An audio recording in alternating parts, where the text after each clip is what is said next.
have Tanya to lead us in the pledge. Pledge allegiance to the flag of the United States of America and to the republic for which it stands, one nation, under God, indivisible, with liberty and justice for all. The introduction to members, we have Larkin Ripa, we have Eddie Evans, Margaret Beavers. I'm Georgia West, and this is our Superintendent and Secretary, Dr. Barker. And at this time, we note that Angie's not here. Introduction of the members and the approval of minutes of March the 17th, 2025 regular session. Do you have a motion to approve? Second. Okay. Any questions? Hearing none, all in favor signify by saying aye. Aye. We have no delegations and speakers, and we have discussion items, board member reports and presentation. The first one is counseling, mental health supports, Dr. Christy East, Director of Exceptional Learners.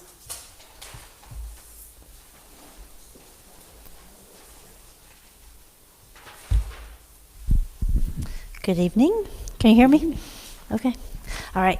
So tonight I'm going to be speaking about the other part of my job, which is counselors and mental health supports for our students pre-K through 12th grade.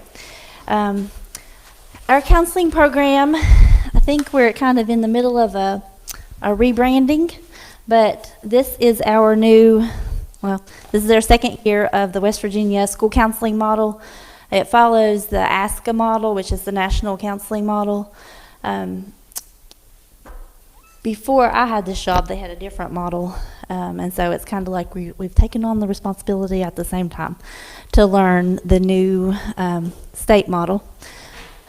One of the things that we do try to instill in people now is that what we used to think of as a guidance counselor, that's not really what a school counselor does anymore.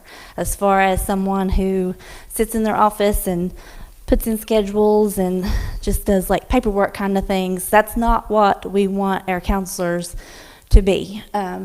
We want them to be school counselors and offer really a wide array of services for their students.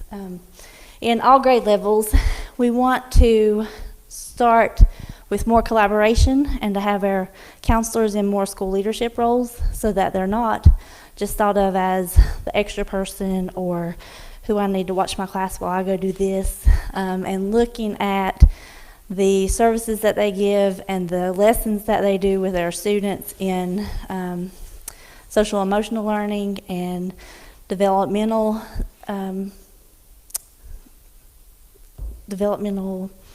I don't know the word that I'm looking for here. Appropriate behaviors is something that our elementary counselors are really looking at, like self-regulation and helping our students to be able to recognize when they get angry, to say, hey, I'm angry and I need to breathe or take a walk or take a break and not punch the person that made them angry. So that's really what we're looking for, and trying to evolve into being the guidance counselor of years ago to the school counselor of now, who advocates for students, provides support for students, and assists their students. Our program components, I kind of went over it a little already. This is kind of their Bible. Everything that they are required to do from the State Department is located in this. The model, basically this also follows the ASCO model in that first we assess. That's something different too from years past, is that we're really looking at data to make decisions on what kind of lessons that they do in the classrooms. We also have a lot of state mandates now for Megan's Law and Jamie's Law and Lakin's Law that counselors kind of take the responsibility of making sure that their students know that, which is like body safety course, suicide awareness course, and like a body image, healthy choices, or what those three things are. But anyway, we start with assess, and then we define our goal or our problem that we want to work on, and then our manage and deliver. Manage is really the paperwork side of it. Like, they're supposed to have 80% of their time is spent with students, 20% can be in managerial roles, like they can have a duty, like a lunch duty, but a lot of times we have their duty as they're an extra person, they're extra eyes, like in the cafeteria, but we don't want them to be the person that's punching in the lunch numbers. We want them to be the person who's going around from table to table saying, hey, how was your weekend? What's going on tonight? How's your dog? Just really learning about their students and building those relationships with their students. Benefits: when you have your school counselor, when you feel safe at school, when you feel happy at school, then you're going to be able to pay attention to your teacher better, and so that would improve your academic performance. Enhances decision-making skills, like I talked about before. If you have a problem and you can go to your counselor, they can give you coping strategies and teach you different ways to deal with some of the things that you are dealing with, so that when you do get angry, you count to 10, take deep breath, take a walk down the hall, and you don't flip your desk over and then get in more trouble for whatever is going on. One of the things that we also are going to focus on, we went to the West Virginia School Counselor Association conference this year. A bill was passed last year into law that said that your counselors are required to attend a state conference at least once every 2 years. And so I have begged them to go for the past couple of years, and they didn't want to go. So I said, this year you have to go. So I think, were pleasantly surprised. They had lots of good sessions. They learned a lot. And one of the things that we went to a really great session on a man who talked about building resilience in your students, and that we want to always tell them our coping strategies, but there are mean people in the world, and things are going to happen to you, and you have to be able to deal with that, and then bounce back from that. So to teach them to be resilient, so that if somebody calls me a name, I don't just crumble and say, I hate you, and I'm gonna, whatever things that happen, and it just escalates, but instead to be resilient and learn how to keep your self-image, self-esteem high, and be able to kind of ignore that. And we tell them to ignore it all the time, but that's hard to do. It's really hard to do. So he taught strategies for building resilience, and almost all of the counselors, especially the elementary, said that's something they really want to focus on for the rest of this year and for next year. Also, career readiness and goal setting. Counselors have standards, just like teachers, that they have to follow. And starting as early as pre-K, there are counseling standards that address college and career ready. And it could be as much as just knowing about different careers and just having a guest speaker come in. For our little ones, they're not necessarily filling out job applications or anything, but our middle and high schools can. And like that Get a Life program where different people come in and they have like a budget and they have to go around, and we've done it at Southside and Mount View several times, where they're given this is you, and you have to, that's your life that you have. You've got 2 kids and your job, and you go around and you get fired, but then maybe you get a bonus or whatever. So that's something that they work with. Collaboration. This is your counseling team, minus Alicia Pierce, because she was in the hospital when we went to the conference. So that was us at the conference. We are trying to build this because for so long the counselor was just kind of like that person in their office, and nobody really asked them what they did, knew what they did, and what they were supposed to do. So we're really trying to, like I said, rebrand ourselves and get out and make sure that they know they are a valuable member of their school team, and that they can be included in parent-teacher nights and different activities, a home visiting project, that they could do all of those things and be seen as an active member of the school community and not just like a second, not just like second fiddle. So data, every month I send out a survey to all of our counselors and have them complete how many school level referrals that they get, so like universal, just problems they're having, broke up with a boyfriend, you know, whatever, that they help and they're able to address the need and take care of the problem, and that's it. They average about 40 a month per counselor. Mental health referrals, so these are your level 2. School counseling is just very surface as far as counseling goes, like they're not therapists. And so when you have students who are exhibiting a need for more support, then we have mental health providers that will work with the school system.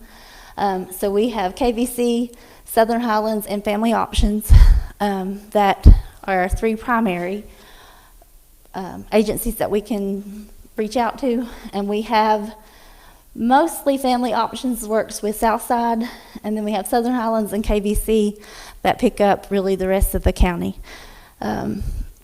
We had 12 mental health referrals. So those are students that we refer out to them for intake and ongoing therapy with them if they deem that that's necessary. Southern Highlands also works in Kimball Elementary and Welch Elementary. They have Marvin Lockett, who is there a couple days a week at each place, and he does what's called tier 2 groups. And so you may have a time where you've got several students who have lost a loved one. Could be a pet, could be a grandparent, could be, you know, whoever. And so they might have a grief counseling group.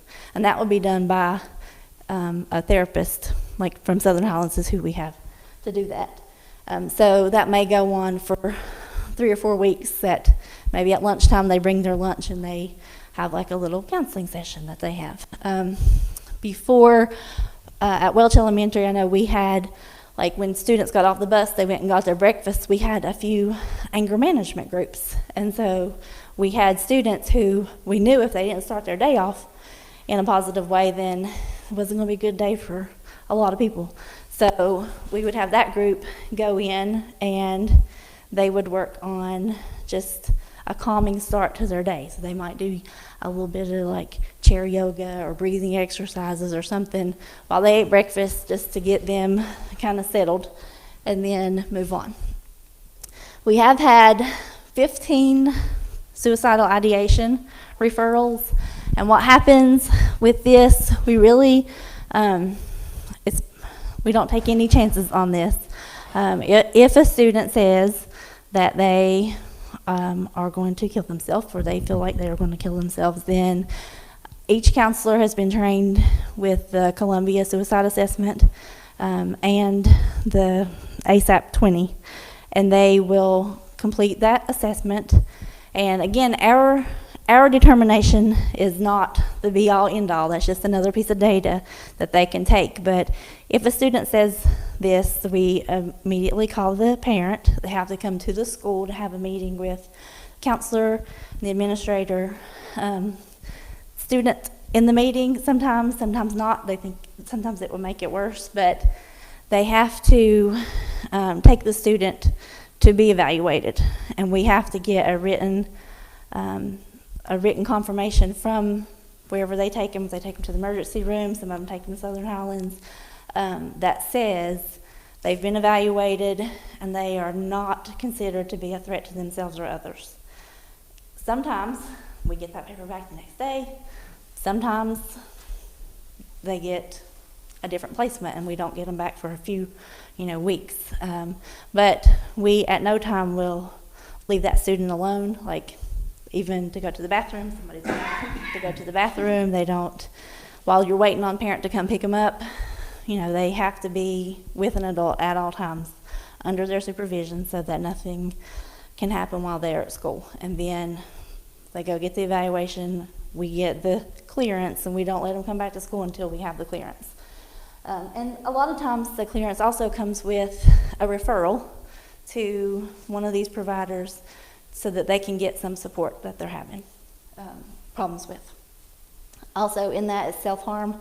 We treat that the same way as a suicidal ideation. So if we have cutters, is usually what we have. So if we see evidence of that, or if someone has told us that, then we call the parent and go through the same protocol with that, because we want to make sure that they're getting the help that we can get them. So our next steps, counselors have to complete what's called a comprehensive school counseling plan. It's almost like a strategic plan, once you guys are familiar with that, but it's just for counselors. They have to have a plan of what their program looks like. It's very data intense. They ask that if the counselor is not on the school leadership team, that they get invited to the school leadership team meeting to be able to share their data. They have student impact goals. They have, it's about 9 pages of a plan that they have to do. Mission statement, vision statement. So we're working on those as a group to really improve on the plans that we've had so far. We had Dr. Barb Brady from Inspiring Dreams Network come down at our last monthly meeting and kind of went over the role of the counselor. It's kind of started over, because we do have some that just finished getting certified and are just now full-time counselors in our schools. So we just kind of backed up and started from the very bottom. Career exploration. We have career exploration. Like I said before, it's part of their standards that they have to teach, but I think we can do a lot more with that. And so, especially at middle school and high school level, we looked at several different free resources that they can use, that they can share with their students. And now middle schools and high schools, middle schools have the career period where they're studying different careers, but the counselor can definitely be an integral part of that, and help teachers and give them resources, as well as go in and teach them themselves. Mr. Estep has Miss Pierce at his school, and she does a really great job with that. She has students, you can correct me if I'm wrong here, but she told me that she has them pick which career they want to research, a group of students. She has like a student advisory team, and then they research that career, and then there's several bulletin boards that those students then create, the bulletin boards, and they have on there what kind of education you need to get through there, if you need a high school diploma or a 4-year degree or whatever, how much they make, some pictures of what it looks like that they're doing. I know they had a, what's it like, movie makeup person, special effects person, and that bulletin board was pretty cool to look at. And she said her kids really like to learn about it, and then they present to the other students about that career. School leadership roles. One of the sessions that we went to at the conference talked about how the school counselor is a leader in the school, and we were all at the same table, and that was one of the things that they said they wanted to take back, was that some of them didn't feel like they were leaders, didn't feel like they were seen as leaders, and so we are trying to build them up and to give them opportunities to take more of a leadership role when it's available. And then the last next step is to increase partnerships for additional services, especially like mental health services. We have those 3 providers. There's one in Mercer County that's asked if we would like to partner with them. So for next year, I think it's Beautiful Minds, and there's one other one, I can't think of the name of it right now, just to give us more options for therapy, because just like it's hard for us to find teachers, it's hard for them to find therapists, and it's really not good if you have a student who's been seeing a certain person and then all of a sudden they take a job somewhere else and then they don't have their therapist anymore. And then we're waiting for them to fill that position. So if we could get increased partnerships for that, more places that can do it, and more, we have the option for telehealth. We just need to maybe refine that a little bit and make sure that we have it up and going in the schools. That's it. Any questions?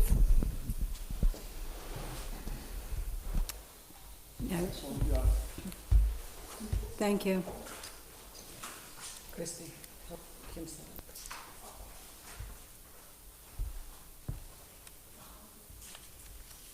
Okay. Next is the McDowell County Hope Coalition Drug-Free Communities Results and Implications by Dr. Donald Reed. While they're getting set up, I have asked Dr. Reed to share the survey results with us. I mean, we've been working with Hope Coalition for several months.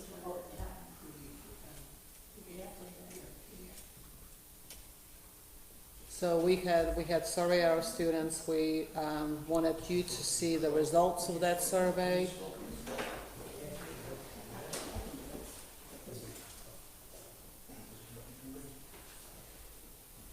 Just so that it would support like what we do on the mental health side.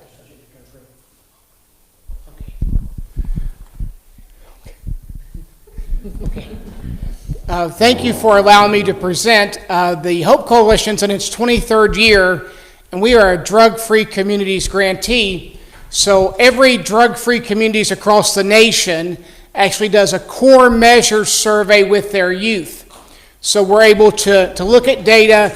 All these communities across the nation collects the same data, and it looks at 30-day substance use, perception of harm, peer perception, and parent perception in 3 grades. So I don't think any of the data will greatly shock you, but we're going to look at 5th grade, 7th grade, and 11th grade, and we're going to kind of compare student self-reported use versus parents' perception of youth use. So you're going to have what students report they use versus what parents perceive they use. And obviously it's vastly different. And it's a lot of data slides. I'm going to try to go through this as fast as possible and as simple as possible. This is the hardest presentation to give because it's difficult, but hopefully I can summarize it to where we all walk away where you think that made sense. If in the middle of it you're like, that doesn't make any sense, write your question down and we'll answer it at the end. So again, we assessed, well, this actual survey is between 2 different years. We originally assessed grades 5, 7, and 11 in 2023 and 24, but our evaluator determined that the data for 7th and 11th grade in 2023 wasn't valid because of some technical glitches, so that data was removed. So we have data for 5th grade in 2023 and then the 3 grades in 2024. So 30-day use, when you look at 5th grades, basically comparing 2023 and 2024, you're going to see that there's really minimal use reported, though a few students in 5th grade did indicate trying alcohol or non-prescription drugs. And you want, of course, you want this data to be as low as possible. That's 5th grade 30-day use. And this is the perception risk of harm, or how students perceive the risk of harm. And you want this number to be as high as possible. The higher the perceived risk, the more, of course, the more risk that students perceive the substance is, and often there's a delay in the use of the substance. But you're going to see a difference between 23 and 24. You're actually going to see a decrease in the perception of risk of prescription drugs from 82% to 75%. You're going to see an increase in the perception of risk of marijuana from 73 to 81%, smoking an increase in the perception of risk from 75 to 85%, and alcohol an increase in the perception of risk, kind of minimal, but 74 to 78%. And I kind of thought about why the reason for that, and really is there's been this We heard so much about prescription drugs for years, and there's more of a lack of focus on prescription drugs now. It's more about fentanyl and other drugs. It's less about prescription drugs that we hear.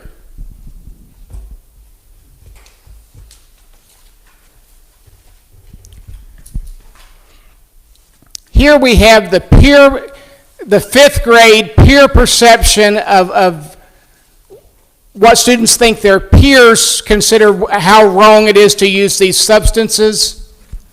You can see that ranges from 30 or 65 to 77%, pretty high. And then you're going to see their parents, how they think their parents view, from 78 to 86%. While minor changes were observed, though we note a decline in the perceived parental disapproval for marijuana and prescription drugs, again, this may reflect the societal norms and the media focus, particularly the shift to prescription drugs messaging, now where the media focuses more on heroin and fentanyl. So now we're going to move to the seventh grade.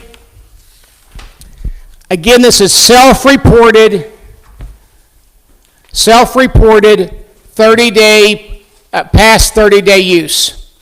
2% for alcohol, 2% for marijuana, 2% for non-prescribed prescription drugs. Ironically, only 1% for cigarettes, but 6% for vaping.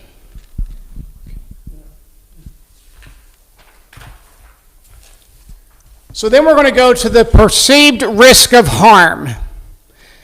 The highest perceived risk of harm among seventh graders was actually prescription drug use, likely due to their own real-life experiences. This was followed by concerns over smoking, marijuana, and alcohol.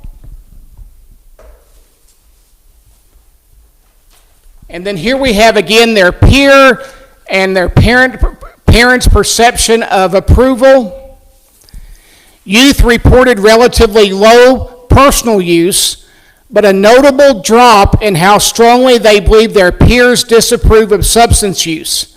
This was also confused or diminished by the perception of parental disapproval, especially related to prescription drug use, which I thought was interesting. Peer influence grows stronger over time, and parental disapproval remains a vital protective factor. So now we're going to go to the 11th grade. Cigarettes actually is at 8%, marijuana is at 4%, vaping jumps to 9%, alcohol remains steady at 2%, but prescription drug misuse actually drops to 0.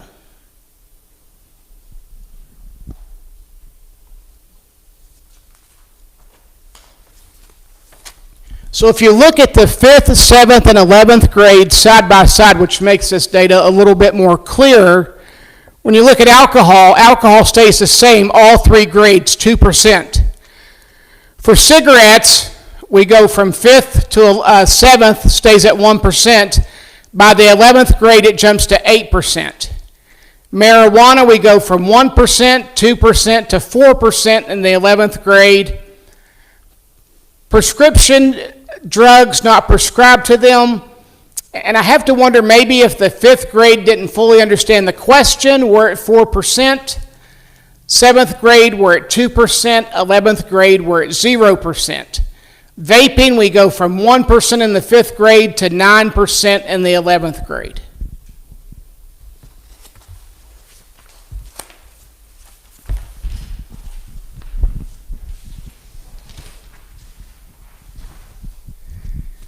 In the 11th grade perceived risk of harm, there's a sharp decline noted between 7th grade and 11th grade. The perceived risk of harm of marijuana actually goes down 55%, and the perceived risk of smoking goes down 31%. So when we look at disapproval of peers and parents, in the 11th grade, there's a decrease by between 11 and 38%, reinforcing the ideal that older youth feel that substance use is more acceptable, even if that perception doesn't match reality.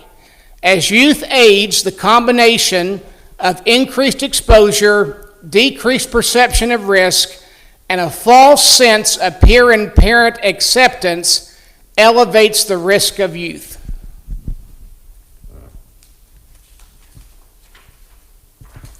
I won't go over this slide, it's in your packet, but it gives some conclusion and recommendations from perception of risk and attitudes of substance abuse. Talks about some key differences. Again, the limitations to this survey is that it is self-reported. That's the biggest limitation. So now I want to talk about the parent survey. And the purpose of this is to gather insights from parents on their perceptions of youth well-being and substance abuse. We had 179 parents participate. Parents from all districts participated.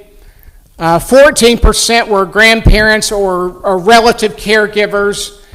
The average age was the 25, traditional parents, 25 to 44-year-old age range. I thought this was interesting that by the age of 12, almost 75% of children have a smartphone.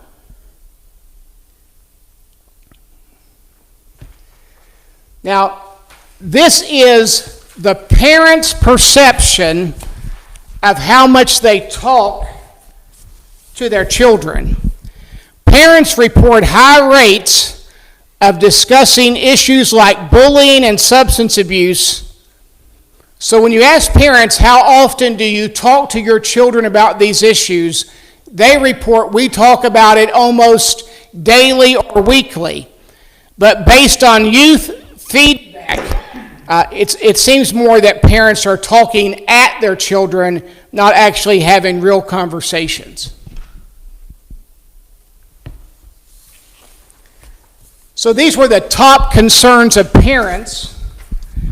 Bullying and cyberbullying were the highest, followed by anxiety, depression, and peer pressure. And then actually next was substance abuse, which I thought that was interesting because substance abuse is kind of closely tied to mental health. Interesting, surprisingly, parents reported low concern about drug abuse, 49%. 52% reported that they were not concerned about alcohol. 51% reported they were not concerned about marijuana with their youth, and 37% reported they were not concerned about tobacco with their youth. So kind of the concept of it's other people but not in my house.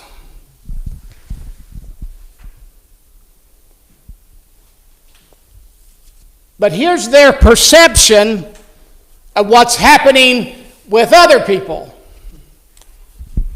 So the perception is, when these parents thought about alcohol, 34% felt like that about a quarter of kids were using alcohol. 38% said that over 35% of kids were using some form of tobacco. Over 63% of parents said they believed that more than 35% of youth were vaping. 32% of parents believed that a quarter of students were using marijuana. Again, this tells us of a disconnect of what parents believe is happening versus what youth are actually report happening.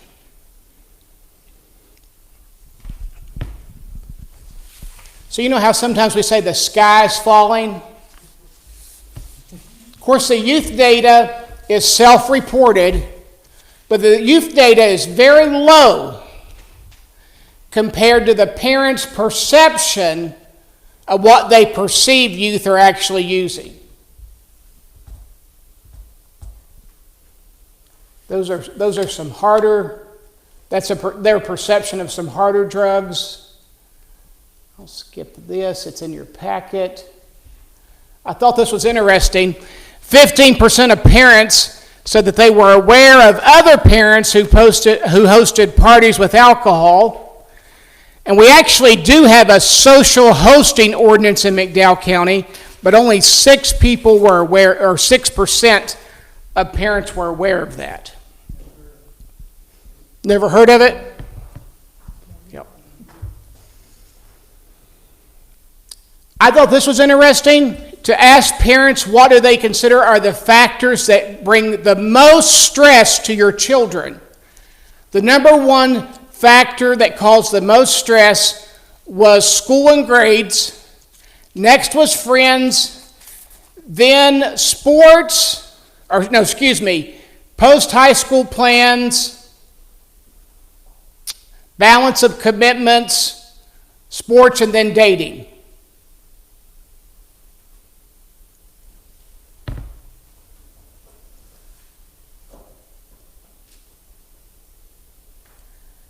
So we have some findings here and some opportunities, and I think kind of the biggest opportunity from the Hope Coalition perspective is teaching parents how to communicate with their children effectively. And if you've ever been a parent, that's the hardest job, right? Sometimes I look at my wife and say, help me understand how to explain this. And we're actually going to... through the Grand Families Project, we've worked some with Cliff Adkins, who's a therapist from Beckley. We're going to work with him on a series of workshops to help our parents take all these topics and kind of teach them how to communicate with their kids, because that seems to be what this data really, really tells us.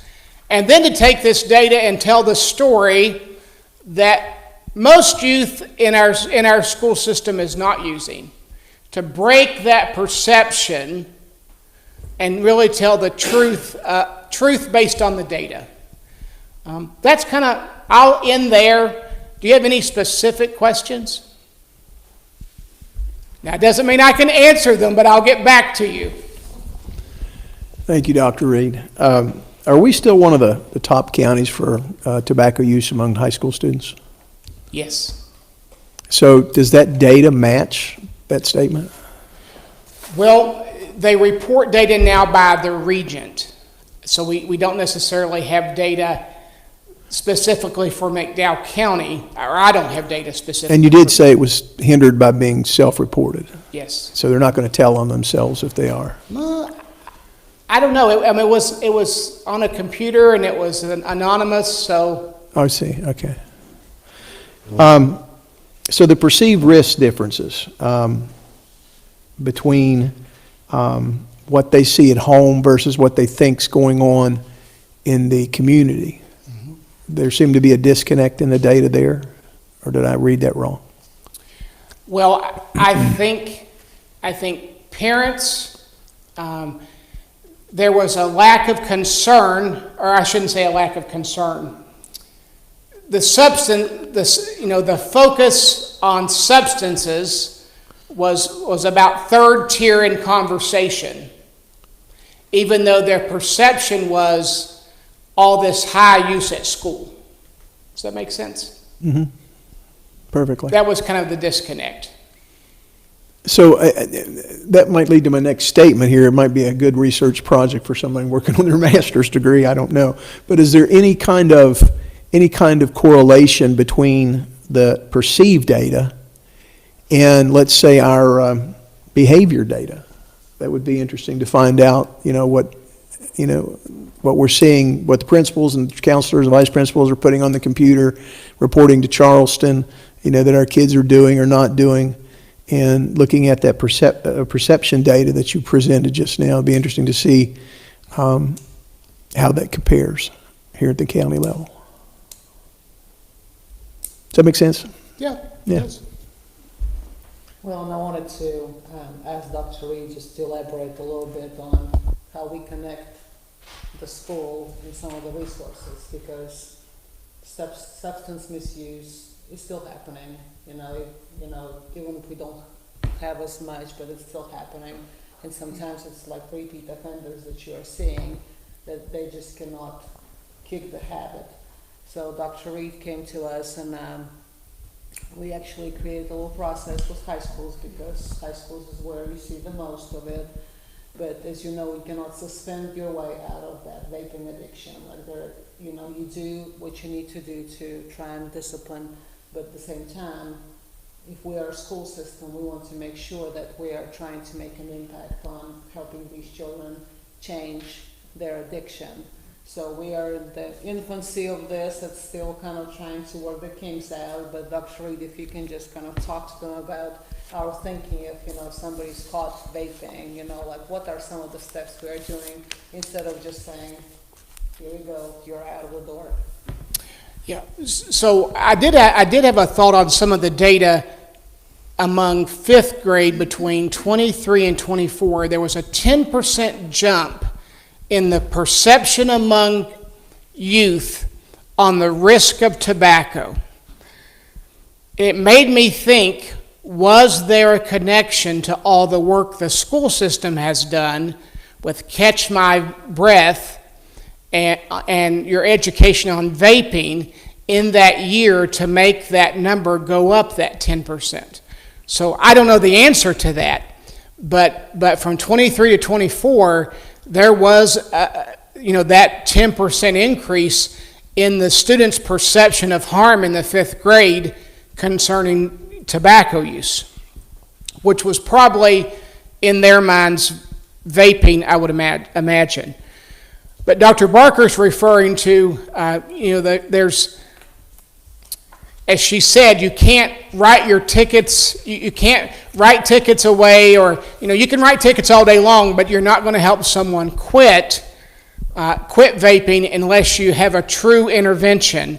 So students and parents have been given the option that instead of a ticket, you have to go through a step-by-step program that's pretty comprehensive, and the parents have to agree to every step. The first step is that the student spends, I'm a certified tobacco treatment specialist through the Mayo Clinic, they spend an hour with me creating their own quit plan. Then they have to enroll, or first they go to see either their primary care provider or the school-based health clinic. They'll do an assessment on whether that kid is highly addicted to nicotine. If they come back highly addicted to nicotine, that provider will determine whether that student could use nicotine replacement therapy. And when you have vapes that are as high as 90 milliliters of nicotine, that's pretty appropriate. If the provider agrees, then the patch would be prescribed. The student would enroll in the West Virginia Tobacco Quit Line, and the Quit Line will provide the patches for free for the student, and then the Quit Line will follow up with that coaching support with that student for the next 2 months.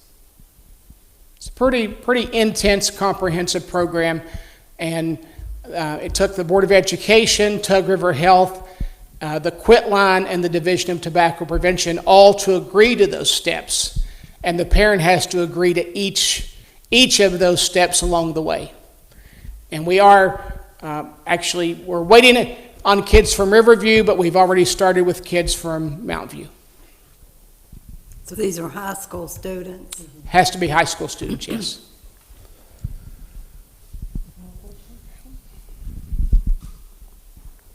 Thank you, Dr. Reed. Okay, thank you. Thank you.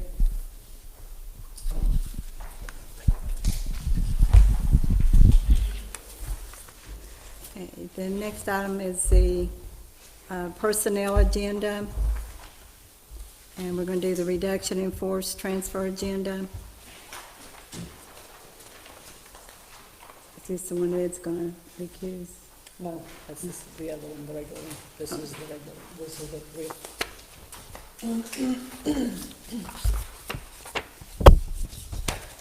This personnel. Okay, you have all the personnel plus the additions that we had. So if we have a motion to approve.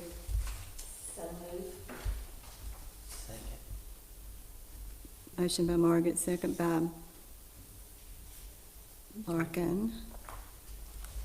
Any questions concerning the personnel agenda? The transfer of personnel, I will be abstaining on that because my daughter's on. We'll take Yeah. it separately. The next one? Okay, that's, but she had mentioned transfer, resignation. Okay. All in favor signify by saying aye. Aye. Next is personnel agenda, professional personnel.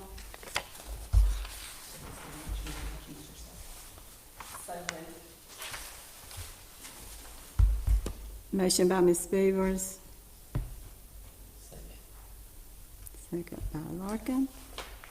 Any questions? Hearing none, all in favor signify by saying aye. Aye. One abstention.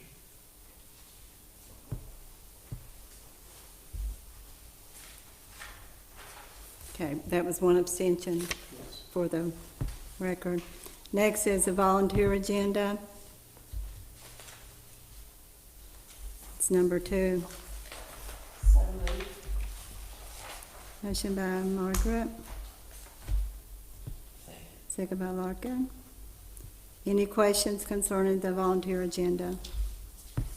Hearing none, all in favor signify by saying aye. Aye. Next is the finance, allowed and authorized payment of bills and budget revisions. Invoice presented for payment are available in the finance office during normal business hours. Do I have a motion to approve? Second. Any questions? We were given a paper here by the treasurer. Is this different than what was on the Dropbox? It's an addition to what's on there. All right. This is the payment to SCSC for, I think, our tax salary. Yes. Okay. Okay, any other questions? Hearing none, all in favor signify by saying aye. Aye. Approve and authorize school fundraiser events. Mount View High School volleyball, spring flower fundraiser, and Yeager Elementary School Communities and School Goodwill Trailer. We have a motion to approve. And we'll take both of those at the same time. Second.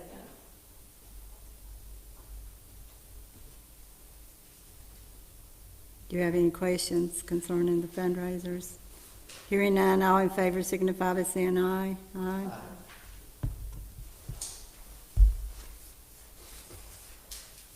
And the Yeager, well, we did both of those together.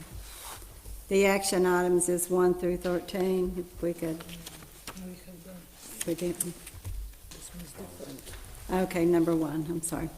The approval to purchase new furniture for math cadre upgrade for McDowell County Schools mentor education for $170,455.74. So moved. Second. Any questions? Yes, is this specifically just math cadre teachers or classroom?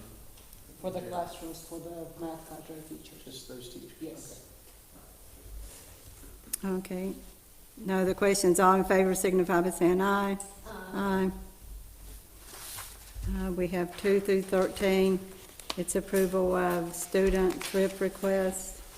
We will take 2 through 13. We have a motion to approve. So moved. Motion by Margaret. I'll second.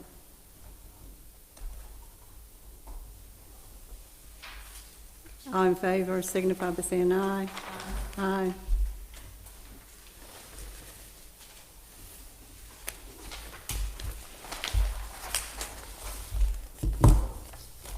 And so next one is superintendent updates.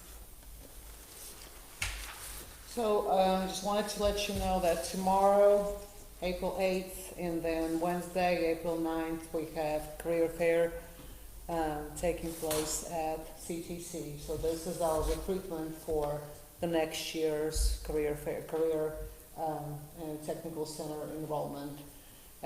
Usually we have teachers going to schools and recruiting, but we thought that it'd be a lot better if we take students to the campus.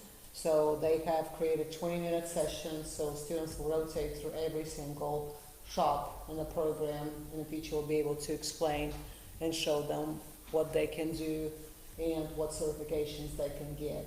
So we thought that would be a lot better than just them going to school and for students not seeing what exactly they're looking for. So these were the trips that you just approved.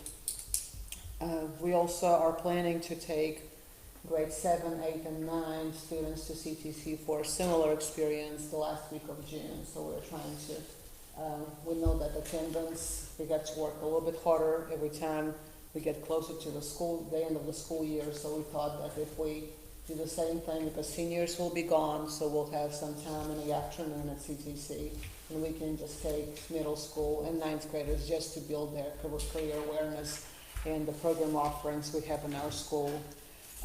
This weekend, we met with the principals and we worked on just looking at the grade inflation, of the rigor of instruction in our classrooms, and how we can make sure that what we are assessing and teaching is similar in rigor to the state assessments and to the SAT.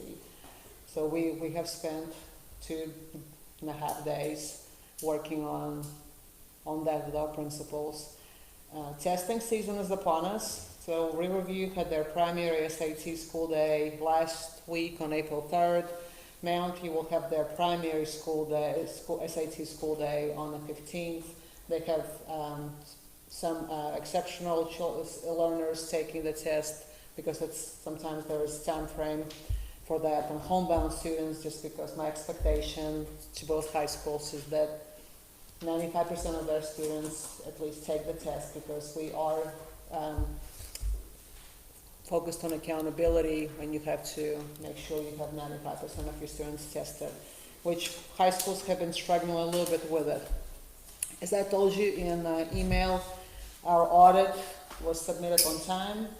Our audit came back without any findings, so I wanted to commend Ms. Khan on working diligently. She's put a lot of hours in making sure that that happens, and even with the flooding, we're still able to get that audit done on time. I know you had approved the levy rates last board meeting, so we had the letter from the state auditor saying that they approved our levy rates. So that's why you have this crazy schedule this April, because the third Tuesday of the month you had to get that levies approved after the state auditor approved them. So that's why you have the meeting next Tuesday instead of Monday. Let's see. We will have on April 18th, we'll have an early release day, just because we have to have a faculty senate in. But in the morning, we'll have the little bunny bash, which is also going to double up as our child fund pre-K and K activity.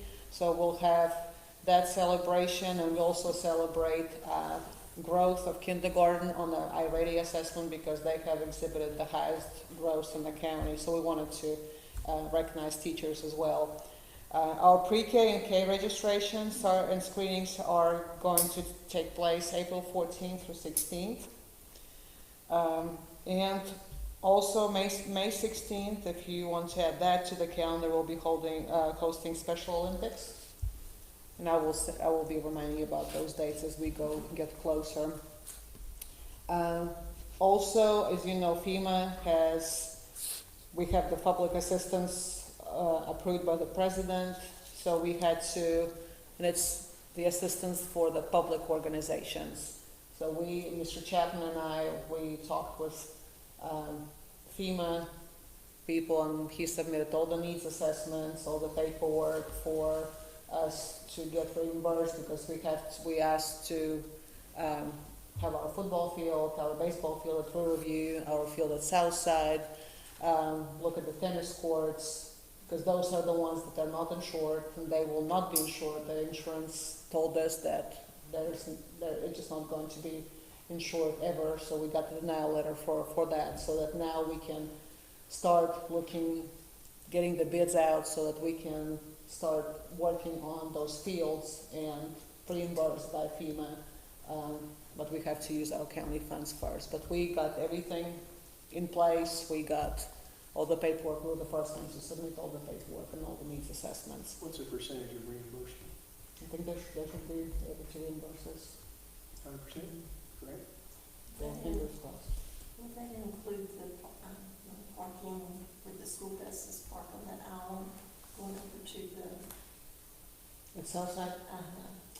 We're still looking into the ownership and such because there were some questions, but, I thought they only, the city only owns that building only. that's what Mr. Chapman was working on, the whole ownership issue. The city, they cleared it all pretty good, but there's Mhm. still some big Yeah. potholes. Well, and mostly what we'll do probably in summertime, we'll schedule the work to get those parking lots repaved. And, want to share this letter with you. Well, I told you in the email that we received a letter from the Council of the Southern Mountains, and they have requested the donation of Kimball Elementary for them, and they give, an explanation as to why, because as you know, their building in downtown got flooded, and they just wanted to kind of show the interest. So I wanted to give you a copy of this letter. And as you know, Mayor McBride has come to the board meeting a couple of times requesting Welch Elementary to be donated. So at some point, the school coming along and being built on time, we'll have to start making those decisions about the schools that are consolidating. It's a big building, or, I mean, you Yeah. can, whatever. Also wanted to let you know, because I monitor the FAFSA completion rates. So as of today, 32.6% of our students at Mountain View completed their FAFSA, and 36% of our students at Louis completed their FAFSA. So considering that we were at for 3 weeks of flooding, so we are trying to kind of gain ground and really help the students get that. And the last thing, Mr. Lester and I met with Tug River. As you know, they're getting out that mobile dental unit, and they'll be staging that at Southside for some of the days. But we also are going to place, they're called backpacks, which it's an interesting term, in Southside, Jaeger, and Welch. So those backpacks have the equipment that will help our nurses use, like if they have a child that's sick, it could be a telehealth visit. So instead of child being lugged around, all over the county, we actually would have them at school with our nurse, and they could use the equipment in that backpack for a telehealth visit. So we are working on that. They have the backpacks. Aaron is going to train the nurses. So we just thought that those were kind of outliers that we needed to get them the health services. That's all I have. Are we going to have any summer school? Yes, we are planning on summer school. It's going to be in the month of July. We will have teachers will be working the first week, and then we'll have students 1 week, and we'll have a little break because last year the feedback was that they liked a little break in between because we had to take a break because the state was hosting the week-long conference, and then they'll have another couple of weeks of work. So what we'll do, we'll pretty much replicate what we had going on. So we'll send the interest surveys out. We'll have campuses. We might even have a campus, I don't know, at Southside. Just if Bartley break does not get fixed, we'll have to think of creative uses. We're also going to have programs at CTC. We'll have grow your own, welding, auto, and computers, and we'll have credit recovery. So This these will are, all take place in July. yes. So that's kind of in planning stages, but we're getting there. And we're still waiting on a waiver request. We have not heard anything from the state yet. Thank you, Dr. Barker. Next is announcement of future meetings, April the 15th, here at the central office, and at this time it's 6 p.m. We'll have a motion to adjourn. All in favor signify by saying aye. Aye.